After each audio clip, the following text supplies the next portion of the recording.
Utah's wild, untamed landscapes and rugged beauty, from towering mountain peaks to red rock vistas, tell a story of discovery, determination, and wide open spaces. We love sharing stories about local restaurants where the food reflects the spirit of community and connection, while honoring regional ingredients and flavors, becoming intricately interwoven into the fabric of our community. And we love it when they multiply.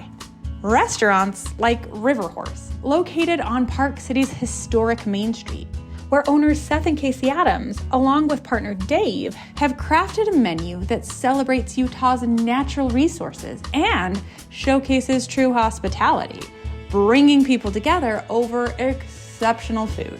Expanding their vision, they launched Saltbox Eatery, a casual space offering house-made specialties, and most recently, Palomino, a gastropub inspired by the free spirit of wild horses.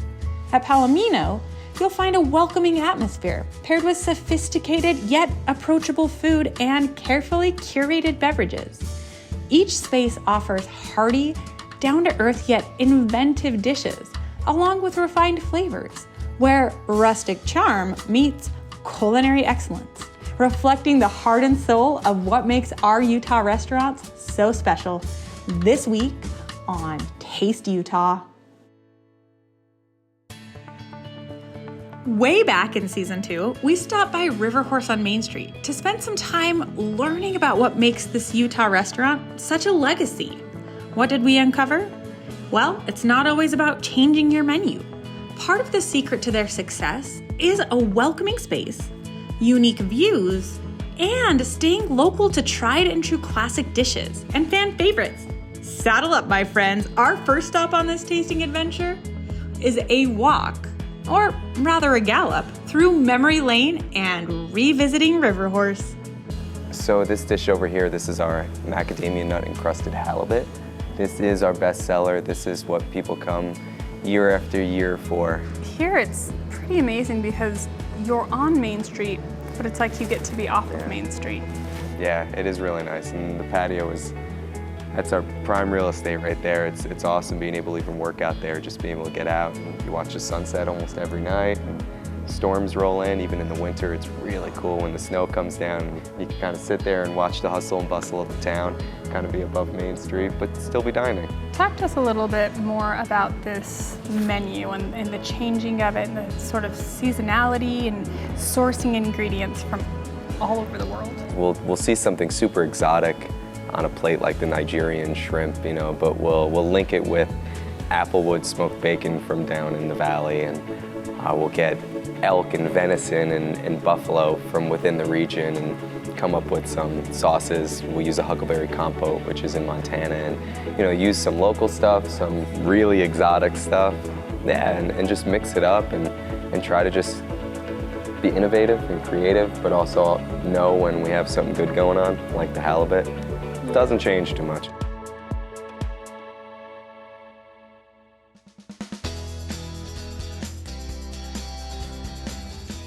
A sister restaurant to Riverhorse, Saltbox Eatery invites you to engage with food however you choose. From convenient grab-and-go options to a catering-style menu for gatherings like, Thanksgiving or Christmas, to sitting and chatting with a friend. The flavors and ingredients are ones you know and love, wrapped in a new package. Chef Mark, it's so great to be sitting here and chatting with you again. Of course, welcome back. Thank you. So we've done Riverhorse, it's Taste Utah. We've done Riverhorse Provisions, and now we're here at Saltbox Eatery. Yep. Go over the menu a little bit with us of Saltbox Eatery. I mean, obviously, start with what we have in front of us, and then let's get into it. Obviously, you're having the acai bowl, our house-made walnut, cranberry, granola, almond, peanut butter, puree, toasted coconut, chia seeds. Everything healthy and great. For those that aren't just looking for a nice healthy bite, we also offer great burgers and our halibut tacos here, obviously, and vegetarian options like our falafel bites as well. You have this really wonderful ingredient-driven kitchen. It's the same quality, the same intentionality that you've grown to really love about Riverhorse. That's right. Only in more quick, bite-sized, digestible, if you will, offerings. Yeah. No, we wanted to make sure that, the things that we offer at Riverhorse are all, well-made, fresh, and we wanted to make sure that that same concept moves to Saltbox and our catering and everything like that. Chef Mark, what are you most proud of about this space? Being able to offer a little mix of everything to everybody. Yeah. From the kids at the school next door coming over to, people in our community. It's great to see our regulars coming in day after day and recognizing these people.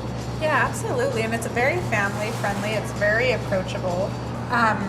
It's nice to be on Main Street in Park City and so many people know about it. And it's also really nice to find kind of a tucked away niche somewhere else where there's parking and there's the ability to kind of just like have some space. Yeah, and we're slow right down. off the rail trail, so we get a lot of bikers coming in here. And Oh, that's after their nice. bike, have a nice relaxing little bite to eat out on the patio Yeah, absolutely. or I an can see acai that. bowl.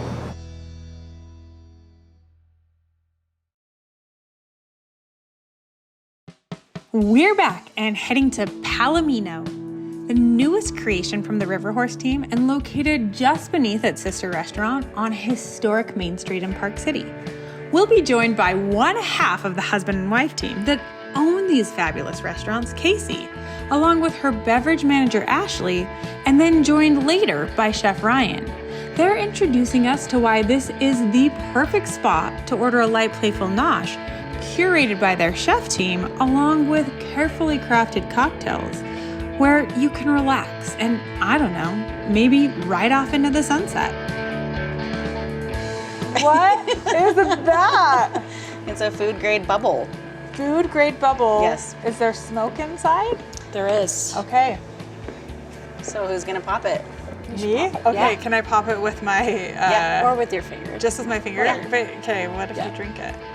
Yeah. So most people I put know. it up and pop it with their mouth. And Ooh. so it's a citrus aroma. That smells comes with it. amazing. Yeah, Yeah. it's yummy. It's pretty going cool. through the mist. Yeah. Walk us through the beverages that you put in front of us. So this one is my favorite. Okay. Called the Seamstress. It's gin, Saint Germain, Okay. fresh heirloom tomato juice, lime, and simple syrup. And then there is habanero shrub and then a fire bitter in there. So there is a little bit of heat. Okay. Adds a little bit more flavor to it as well. And then topped with house jerky. Really refreshing, Yeah. but different. Totally. And it's not something that you're gonna find everywhere. Yeah. Tell us about this too. This is like a signature cocktail. Okay. It's cucumber and mint muddled with tequila. Ooh. And we use Corazon tequila blanco. And then it's Aperol and Ancho Reyes chili liqueur. Okay. And then lime and agave. So it's really like a margarita on steroids. Yeah, absolutely. It's just a really, tahini, which is amazing. yeah, tahini on the rim. And honestly, it really, it tastes fun. And then cotton candy, come on Oh. now. That is too fun as well. This is the Mountain Town Martini. Mountain Town Martini. Okay. Mountain Town Martini. Okay.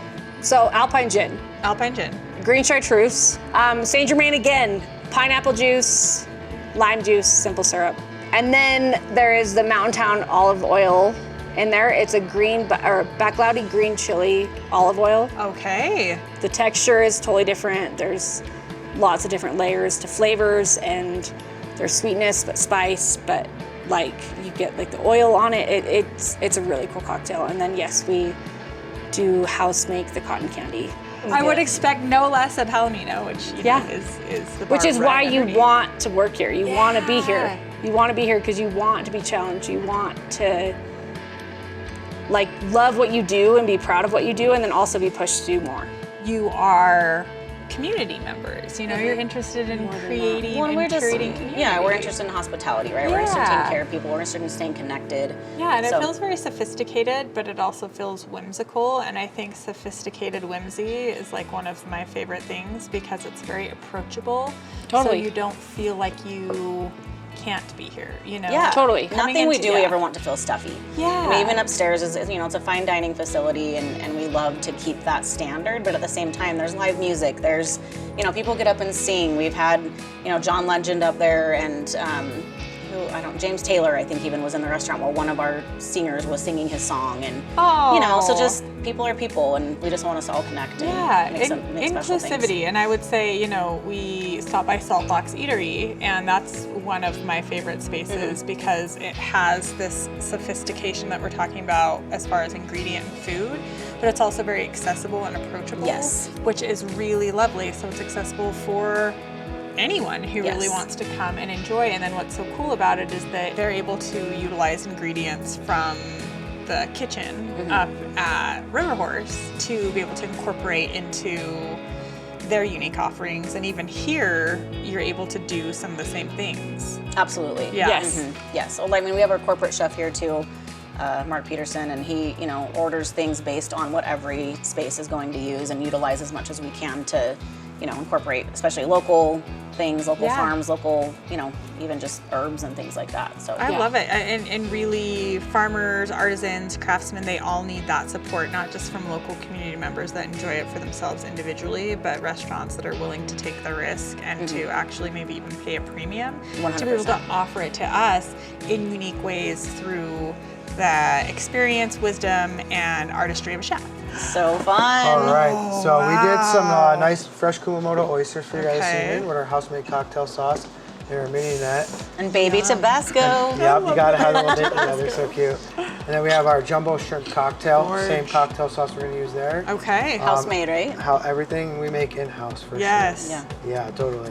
And then we have here our famous caviar dish. It's great with some champagne or a light cocktail before dinner.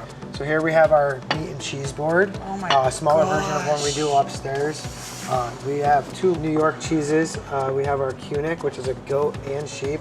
And then every time we try to just switch up the cheese plate, we got the Breggiola, we got the prosciutto, and then the aged Gouda. And then here we have a version, being from New York, I love chicken wings. So, we got some sort of play on chicken wings. And this is gonna be quail lollipops, so buttermilk fried quail lollipops. With Lollipop, some come on. celery, quail So fun. lollipop. Yes. some blue cheese, and some more blue cheese. What's so clear to me is you're having so much fun in this space. We do. And that is so important because Sometimes too much.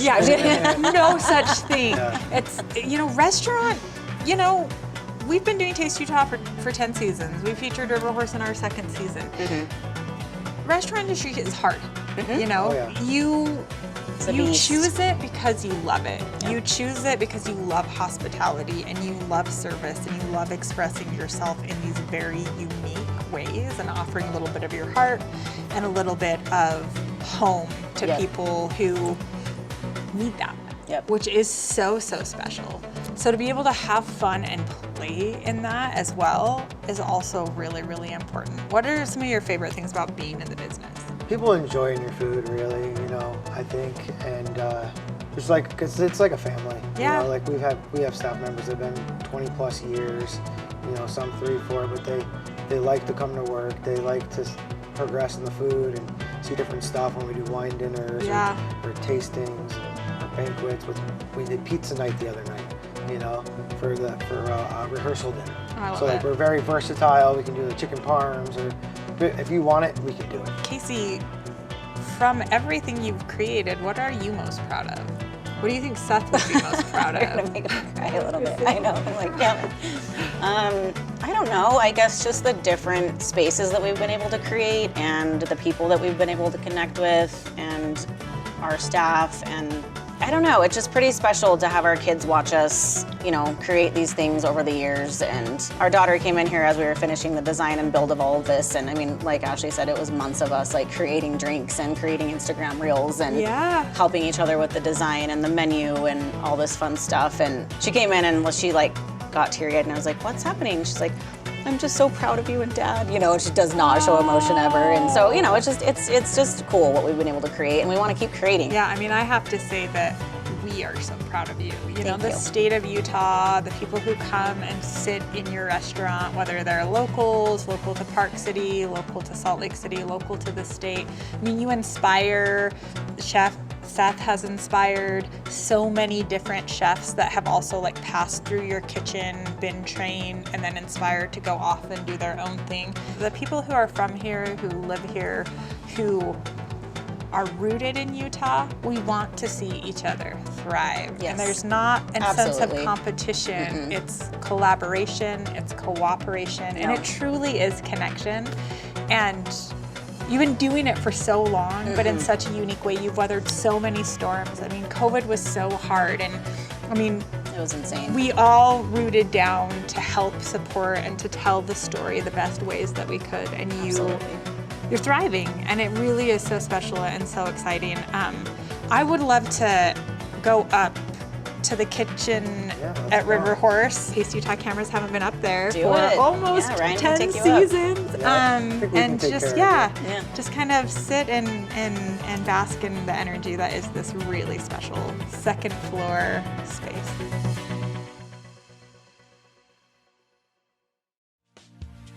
There's something I just love about sitting in an empty dining room that's all dressed and ready for service. And we're heading back to where it all started, Riverhorse, and sitting down with Chef Ryan. After enjoying Saltbox Eatery and Palomino, it's nice to come back to where it all began and celebrate the community spirit and connection that has made Riverhorse legendary.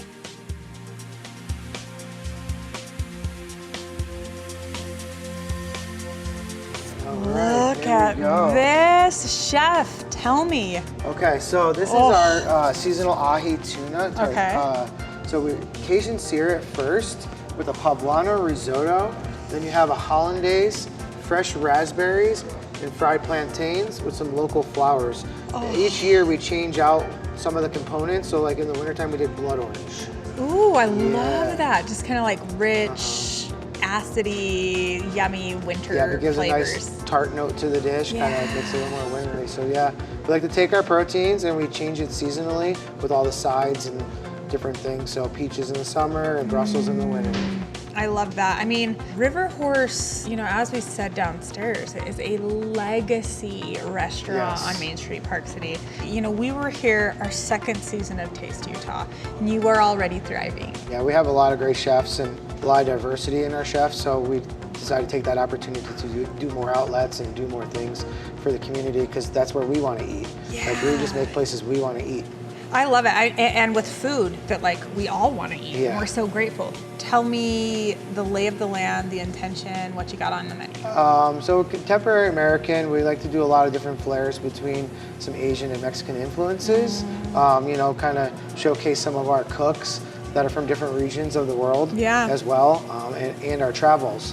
When I went to Thailand, I came up with a dish that's Thai curry cauliflower. And it's been on the menu for like 8 years now. I love It's one of that. those things that we can't take off, kind of thing. Like our signature dish is the halibut, macadamia crusted halibut, mango chutney, a little lemon butter, and mashed potatoes. And that's been on the menu for over 30 years. And really, your back of house is such a team effort. It's like Yes. everyone's handing off from station to station to station, helping one another out, really engaged in the cooking process. Yep. It's got to be so fun to work at a place like that. Yeah, everybody has their part and their role in the kitchen for sure. And tell me, who are your contemporaries? Do you mind if I take a bite? Yeah, go right okay, ahead. Cool.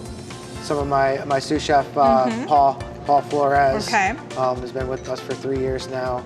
Awesome. My pastry chef, Shirley, almost a year. And then I have a grill cook that's been here, Pedro, for almost 20 years. It's amazing. Yeah. And mean, myself, I've been here for 12 years.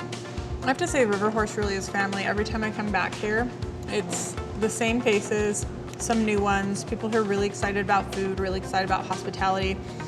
I mean, this is unbelievable. Melt in your mouth. The Cajun rub is like just the perfect amount of spice to balance what is sort of like a fatty tuna, you know? Yes. It's so fun. Yeah. What are some of the things you're most excited about? The menu, the direction that Riverhorse is going, all the opportunities that are happening. Palomino is a nice little outlet. I feel like that's going in the right direction, and we try to cross-utilize some of our ingredients here. So we do a lot of wild game at the restaurant. So we make buffalo jerky for downstairs. So we're always trying to think how we can cross-utilize stuff, whether it's going to be for the kids' meatballs, we're going to use the wild game, or we're going to make chili for the Saltbox, our other love it. property, and we Yeah. do chili in the winter, and it flies out the door. And really what's so special too, so we were at Saltbox and we were talking a lot about how you get to lean on ingredients at Saltbox that Riverhorse is bringing in, you get to cross-utilize in a way where it creates also a sustainability. Yes. And where something at Riverhorse might be considered waste or unusable, you can grind that up, you can put that in a burrito, and it's like amazing. So our halibut tacos at Saltbox are the waste from the halibut center cuts that we get So here. cool. So, and that's like one of our best sellers over there. Yeah, and it's so delicious. And you go into that space and you're like, how am I getting this amount of incredible food, amazing ingredient quality? And that's really why it's so special. And like we saw downstairs with the dessert, you know, Shirley's using ritual chocolate, so you're supporting local community purveyors and artisans and craftsmen. And you're able to feature some things in Palomino, like a seasonal dessert or a dessert that switches out week to week to week to whatever Shirley wants to make, because you can enjoy it here, you can also enjoy it downstairs. Yeah, one of the things that I love about this area in general and being in Utah is today I stopped and grabbed 2 cases of peaches from Tags for 2 of our dishes. I love it. So like once a week we stop, pick up some peaches, and it's the best around, and then when they're done, they're done, and then we move on to something different. I love it. Seasonal, you get to showcase and highlight all of the different areas of the state. You do it so well at Riverhorse. You have for years and years executive chef owner Seth Adams and his wife that have really helped to create what is an institution that now people gravitate toward, and then people like yourself get to have this incredible opportunity, and you're gonna stay. Like, this is such a great experience for you. Yeah, great owners, great business to work for. I couldn't ask for anything better, really. I love it. Well, I'm gonna finish this. Why wouldn't I? have the whole restaurant to myself, but I don't want to keep you if you have to, like, you know, go in the back and actually prepare for dinner service tonight. Awesome, thank you. Thank you.